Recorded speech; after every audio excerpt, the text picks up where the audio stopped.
네, 안녕하세요. 네, 이제 오늘은 매도인 담보 책임부터 보도록 하겠습니다. 네. 매도인 담보 책임 문제 같은 경우에는 매매 계약을 체결했는데 그 권리에 하자가 있다. 아니면 그 물건에 하자가 있다. 이때 매도한 사람이 매수인에게 책임을 져줘야 되겠죠. 매수인 보호하기 위해서 이것을 매도인 담보 책임이다라고 하는데 주로 이제 시험에는 권리의 하자 문제가 시험에 잘 나오는 편입니다. 그래서 권리의 하자 이제 총 5가지 문제가 나와 있는데 첫 번째 권리 전부가 타인에게 속하고 있다. 전부 타인 권리 매매 담보 책임 문제가 된다라고 했습니다. 그래서 이제 간단하게 생각해 보시게 되면 여기 보니까 둘이 만나서 매매를 했거든요. 매매. 그리고 중도금까지 넘어갔고요. 다만 아직 등기는 안 했고요. 이 상태 또다시 병과 매매를 했습니다. 그럼 등기 없이 이렇게 병과 매매했거든요. 이 사람은 매도인, 이 사람은 이제 매수인 되겠죠. 그러면 이 을 같은 경우는 등기 안 했기 때문에 소유권 취득 못 했죠. 여전히 소유자가 갑이죠. 그래서 이 매매는 타인 권리 매매다라고 볼 수가 있는 거고요. 타인 권리 매매 계약도 얼마든지 가능하죠. 왜냐하면 소유권 취득해서 소유권 넘겨주면 되기 때문에 아무 문제 없습니다. 그래서 이 을은 병에 대해서 소유권을 이전해 줘야 될 의무가 있다고요. 그런데 만약에 이 갑이 제3자 정에게 이 부동산을 처분했고요. 제3자 정이 이미 소유권을 취득했다라고 한다면 소유권 이전을 못 해주겠죠. 그러면 소유권을 넘겨주겠다라고 약속을 했는데 약속을 지키지 못하기 때문에 이 매도한 사람은 매수인에게 책임을 져야 되겠죠. 그래서 이 매수인이 매도인 잡아서 책임을 물어가게 되는데 이게 바로 전부 타인 권리 매매 담보 책임이죠. 그래서 일단은 전부 타인 권리 매매, 즉 타인 권리 매매 계약임을 몰랐다라고 한다면 선의 매수인, 일단 계약관계 해지할 수가 있겠죠. 소유권 취득 못하니까요. 뿐만 아니라 손해배상 청구할 수가 있겠죠. 근데 만약에 애초부터 알고 있었다라고 한다면 손해배상 나올 수는 없고요. 단지 해제 문제는 가능합니다. 네. 왜냐하면 소유권 자체를 취득 못하기 때문에 해지할 수 있겠죠. 그래서 여기서 가장 중요한 내용은 선압불문하고 해지할 수 있다는 것 기억해야 되고요. 제척기간은 권리 행사 기간인데 아예 제한이 없기 때문에 언제든지 행사하면 되는 겁니다.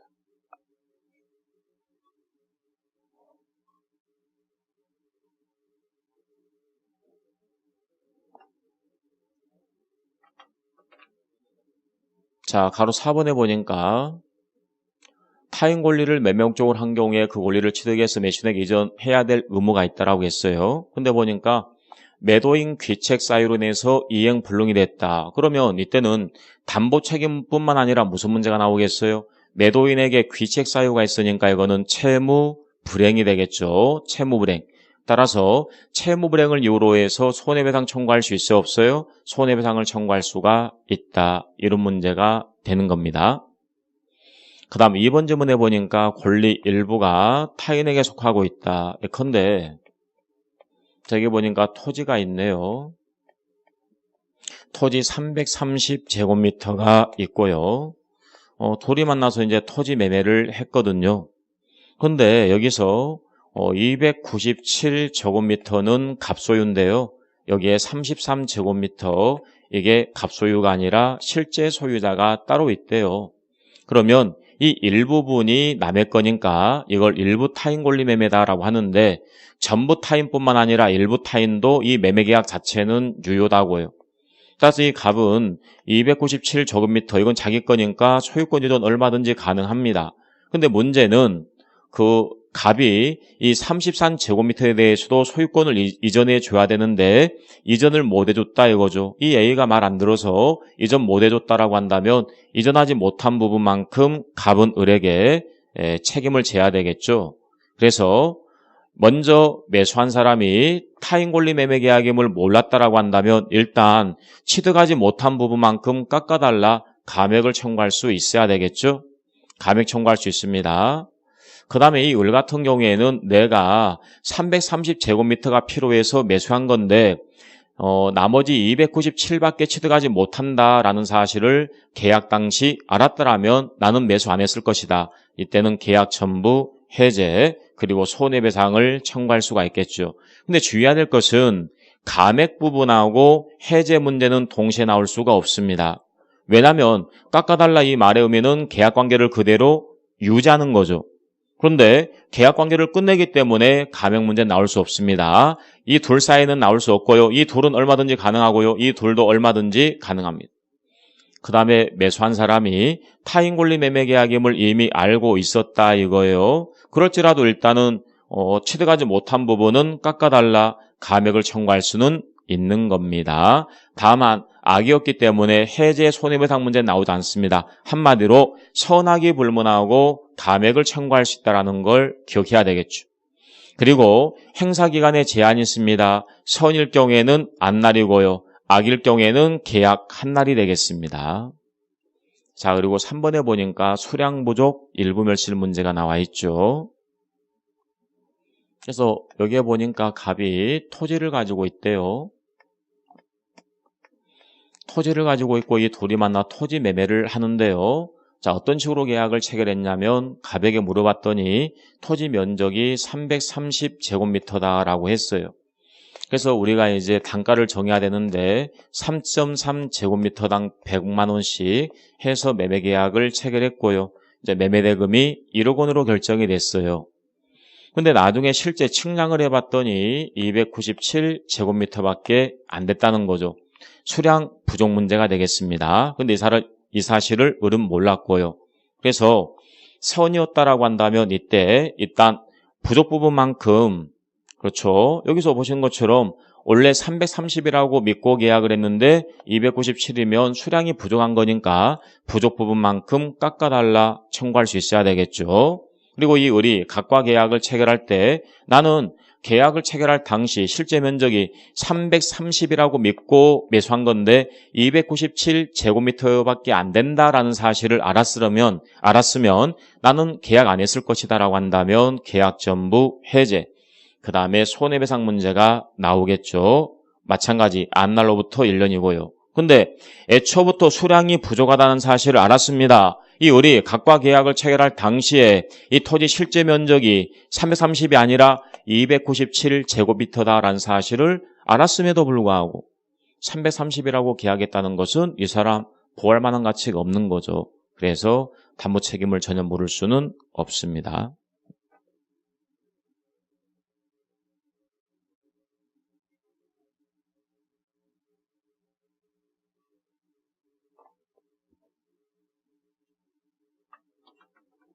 자, 그럼 판례가 나와 있는데요. 여기 보니까 실제 면적이 계약 면적에 미달되고 있다. 수량 부족 담보 책임 문제가 나오겠네요. 물론 무조건이 아니라 그 매매가 수량 지정 매매에 해당할 경우에 한해서 574조 수량 부족 담보 책임을 물어갑니다. 그래서 수량이 부족하기 때문에 그 부분만큼 감액을 청구할 수가 있는 겁니다.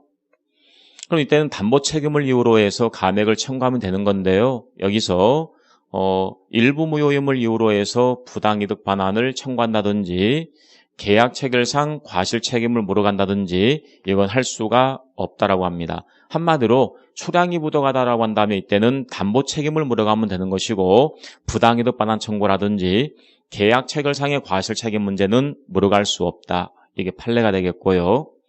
그 다음에 제한 물권에 의해서 제한되는 경우 예컨대 여기 건물이 있고요. 을에게 먼저 전세권이 설정이 되어 있습니다. 전세권이 설정된 부동산 이 병이 매수했고요. 자, 이 사람은 매수한 사람이죠. 이 사람 매도한 사람이고요.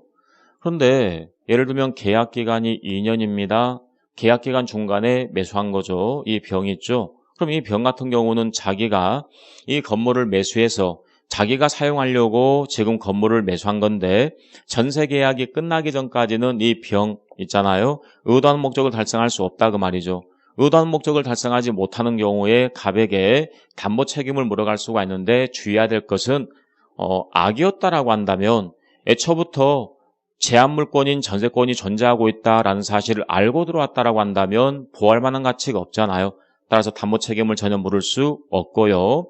선이었을 경우에만 담보 책임을 물어가게 되는데 의도하는 목적을 달성할 수 없기 때문에 계약관계 해제, 손해배상 가능합니다. 물론 안날로부터 1년 제한을 받습니다. 그 다음에 저당권, 전세권, 행사, 그 말은 경매가 들어갔다 그 말이죠. 이랬을 때 이제 담보 책임 문제가 발생할 수가 있는데요. 여기 보니까 여기 아파트가 있어요. 아파트가 있고요. 을에게 먼저 저당권이 설정이 되어 있고요. 그리고 이 부동산을 병이 매수했습니다. 예를 들면 이 건물의 시가가 5억이다라고 한번 해볼까요? 시가대로 이제 매매대금 5억 원으로 했거든요. 근데 이 병이 있잖아요. 이 병이 갑에게 얼마를 지급하냐면 4억만 지급합니다. 그리고 자기 앞으로 등기를 격려했어요. 이 사람 매수한 사람인데 아니 매매대금 5억으로 했는데 왜 이 병이 갑에게 4억만 지급했을까요? 이 계약의 목적물에 뭐가 붙어 있으니까 저당권이 붙어 있고 여기 채무가 있잖아요. 한마디로 이 병이 채무를 뭐 한 거예요? 승계한 겁니다. 우리가 보통 일상용어로 떠안고 산다라고 하잖아요. 그러면 이제 이 병 같은 경우에는요.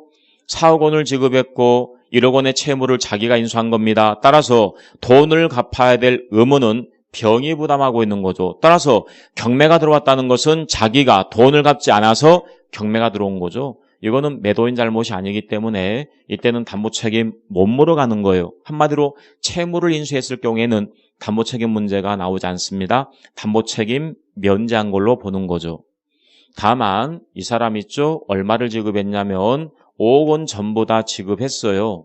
이 갑이 병에게 부탁을 하는 거예요. 내가 지금 당장 돈이 5억 필요하니까 5억 전부 다 좀 달라. 걱정하지 말라. 내가 일주일 이내 꼭 은행 빚은 갚겠다라고 했어요. 근데 이 사람이 돈을 갚지 않았다. 그래서 경매가 들어왔다 그 말이죠. 그러면 갑이 돈을 갚아줘야 되는데 갚지 못해서 경매가 들어옴으로써 이 사람 소유권 날아갔으니까 이때는 매도인 책임을 져야 될 거 아니에요. 그래서 5번 질문해 보니까 경매가 들어갔을 때 나오는 부분이 한 것.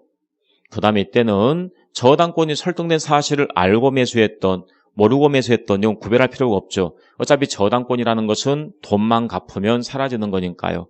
따라서 선하기를 불문하고 해지할 수가 있고 손해배상 가능하고요. 여기도 마찬가지 제척기간 제한 없습니다. 권행사기간의 제한이 없는 부분이 딱 두 가지였죠.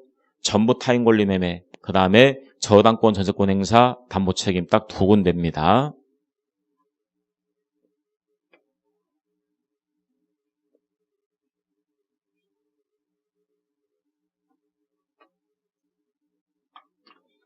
자, 그리고 경매에서 담보 책임 문제가 나올 수 있는데요. 모든 경매가 아니라 공경매에서만 나옵니다.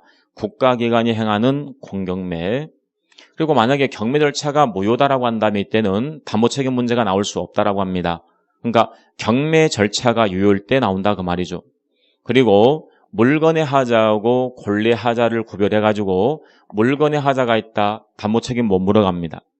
권리 하자가 있을 경우에만 담보 책임을 물어가게 되는데요. 자, 1차적으로 누굴 잡냐면 채무자. 예를 들면 이런 경우죠. 갑이 건물을 가지고 있고요. 이 을이 아무런 법률상 원인관계 없는데 위조를 했어요. 자기 앞으로 등기를 가져갔고요. 그 다음에 이 사람이 은행에서 돈 빌렸어요. 예를 들면 1억 원을 빌립니다. 그러면서 여기에 저당권이 설정이 된 거죠. 그럼 이 사람은 돈을 빌린 채무자입니다. 이 사람은 돈을 빌려준 채권자. 이 사람은 저당권 설정자, 저당권자가 되겠죠. 네. 근데 이 사람이 돈 갚지 않으니까 경매가 들어갔고 이 건물을 정의 경락을 받았다는 거죠. 그러면 여러분들 경매 있잖아요. 경매라고 하는 것도 우리가 돈을 주고 사는 거잖아요. 따라서 경매는 성질 자체가 매매라고 보시면 되는 겁니다. 경락받은 사람이 매수인. 그럼 이 사람이 매도인 되는 거 아니에요? 매도인. 근데 주의해야 될 게 있잖아요. 여기서 아무런 원인관계 없었잖아요. 원인관계 없이 위조했으니까 이 등기는 무효등기예요. 이 을 소유자가 아니에요. 여전히 갑이 소유자예요. 그러면 한마디로 자기 소유 물건이 아니라 타인 소유 물건에 대해서 경매가 들어온 거죠. 타인 권리 매매가 되는 거죠. 570조. 그래서 이 정 같은 경우에는 소유권 취득할 수는 없습니다.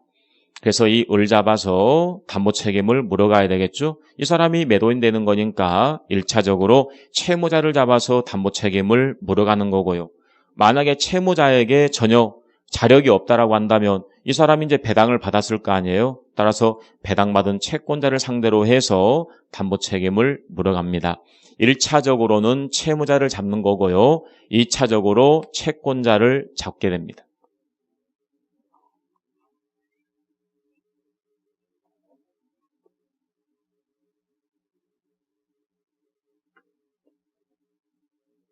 자, 이제 문제 조금 좀 풀어보겠습니다. 자, 옳은 거 됐네요.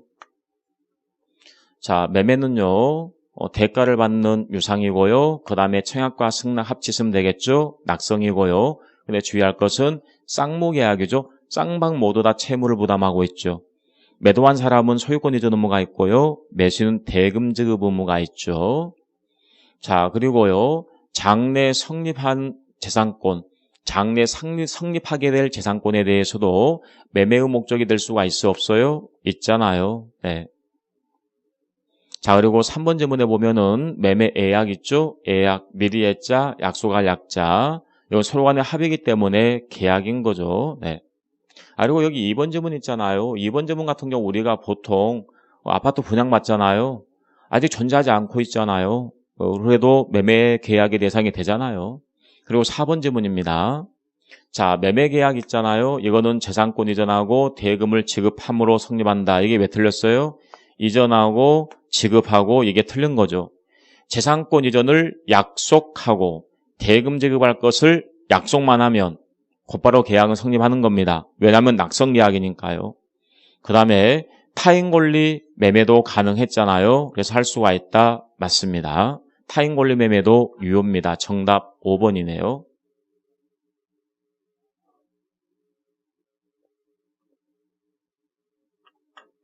자, 매수인 권리 의무 관련해 가지고 틀린 거 됐네요.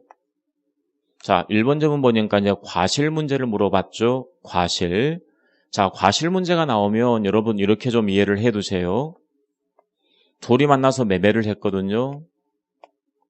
자, 그리고 이 사람 매도인, 이 사람 매수인인데요. 이 건물 있죠. 이 건물을 사용하게 되면 당연히 사용이익이 발생할 거 아니에요. 이 사용이익을 우리는 과실이다라고 하는데 이 과실을 매도인이 취득할지 매수인 취득할지 이게 문제가 되는 거죠. 그래서 이 부분은 경우수가 총 3가지가 있어요.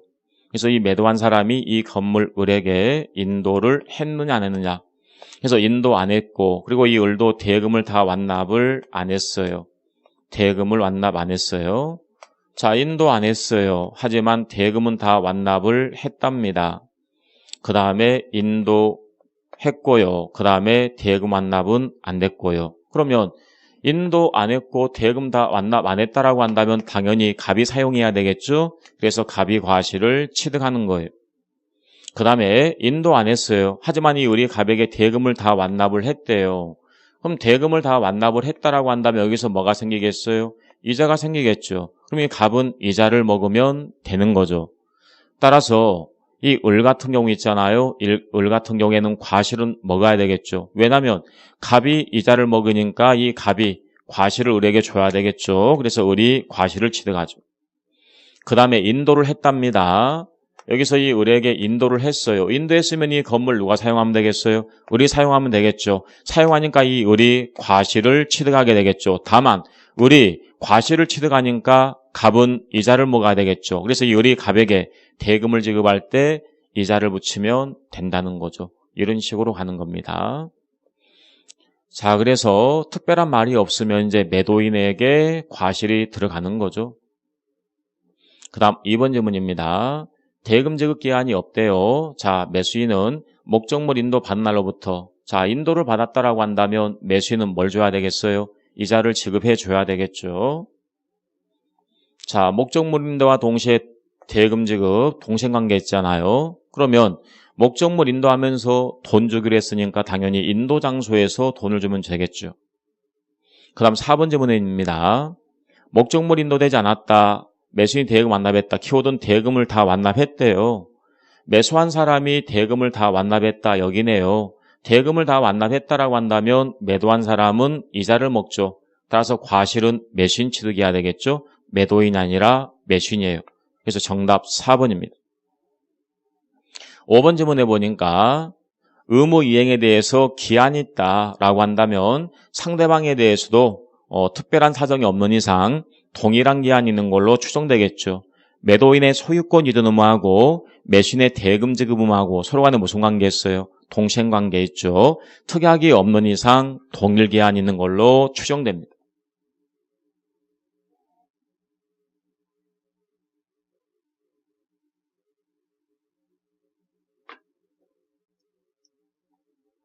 자, 틀린 거 됐네요.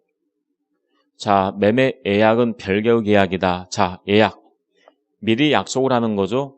약속은 서로 간에 합의가 있어야 될 거 아니에요. 따라서 이것도 뭐예요? 계약이다라고 보시면 되겠습니다.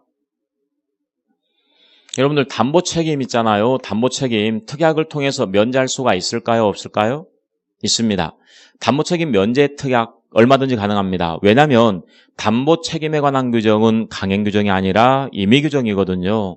임의 규정에 불과하기 때문에 특약을 통해서 면제할 수가 있습니다. 그런데 하자에 대해서 매도인이 알면서도 고지 안 했다라고 한다면 이때는 매도한 사람 보호할 만한 가치가 없기 때문에 담보 책임을 져야 됩니다. 그래서 정답 2번이네요. 자, 그리고 3번 질문에 보니까 이건 안결사항인데요. 계약비용. 자, 계약비용 같은 경우에는 특약이 없는 이상 쌍방이 균분한다라고 합니다. 그 다음에 4번 질문입니다. 자, 목적물을 인도를 하면서 동시에 대금을 지급하기로 했다라고 한다면 어디서 대금 지급해 줘야 되겠어요? 인도 장소가 될 거 아니에요? 인도하면서 돈 주기로 했으니까. 그 다음에 매매 목적이 된 권리가 타인에게 속하고 있다. 타인 권리 매매입니다. 타인 권리 매매 계약도 무효가 아니라 유효니까 당연히 소유권을 이전해 줘야 될 의무가 있기 때문에 이전해 줘야 되겠죠. 이전 못하게 되면 담보 책임을 지는 거고요.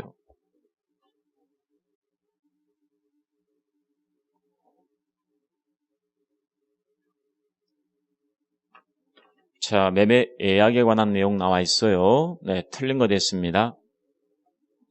예약도 계약이라고 했어요. 그래서 별개의 계약이다. 따라서 예약이 되려면 합치가 돼야 되겠죠? 맞는 질문이네요. 자, 그럼 2번 질문에 보니까 자, 한쪽만 승낙 의무를 부담하고 있다.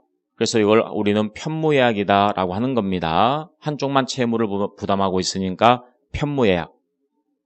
자, 따라서 본계약이 성립하려면 청약과 승낙 합치가 돼야 되겠죠. 따라서 승낙 요하지 않는다. 틀렸네요. 만약에 예약 완결권이 있다라고 한다면 이때는 예약 완결권 행사하게 되면 상대방 승낙 없을지라도 본 매매가 되는 건데 이거는 예약 완결권의 문제가 아니죠. 그래서 정답 3번이네요. 여기 나와 있네요. 자, 일방 예약 같은 경우에는 한쪽만 예약 완결권 가지고 있어요. 예약 완결권이란 것은 낱말 그대로 예약을 완결시켜서 본계약을 체결하는 권리, 이게 예약 완결권이거든요. 이건 형성권입니다. 따라서 승낙이 없을지라도 당연히 성립하게 됩니다.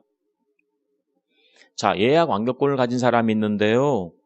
상대방 같은 경우에는 불안하겠죠. 이 사람이 과연 예약 완결권을 행사할지 안 할지 불안하기 때문에 뭐 할 수가 있냐면 채구할 수가 있어요. 채구했음에도 불구하고 아무런 확답이 없다 그 말은 예약 완결권 행사할 마음이 없는 거니까 그 예약 완결권 효력을 잃게 됩니다. 자, 예약은 효력을 상실하게 된다.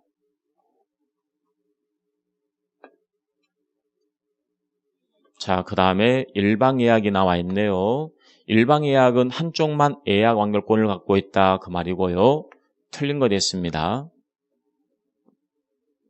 자, 1번 지문에 보니까 예약 완결권 있죠? 이 예약 완결권이 가등기가 될 수가 있는데요. 가등기가 된 후에 그 목적물이 제3자에게 양도가 됐대요.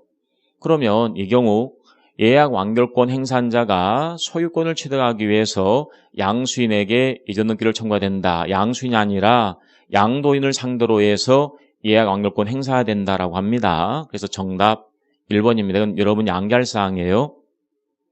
자, 그 다음 2번 질문입니다. 자, 예약 완결권 같은 경우에도 가등기할 수가 있다라고 이야기합니다.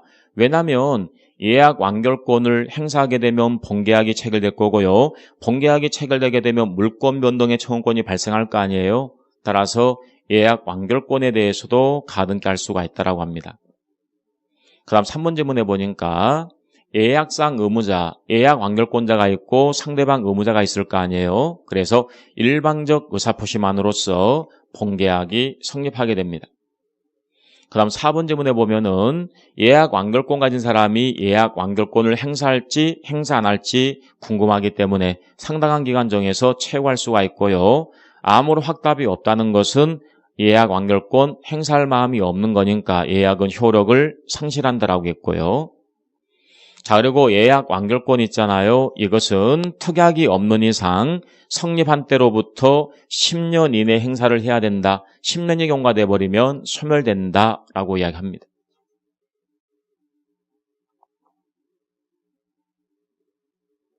네. 자, 일단 여기까지 좀 봐두시고요. 잠깐 쉬었다가 계속 문제 보겠습니다.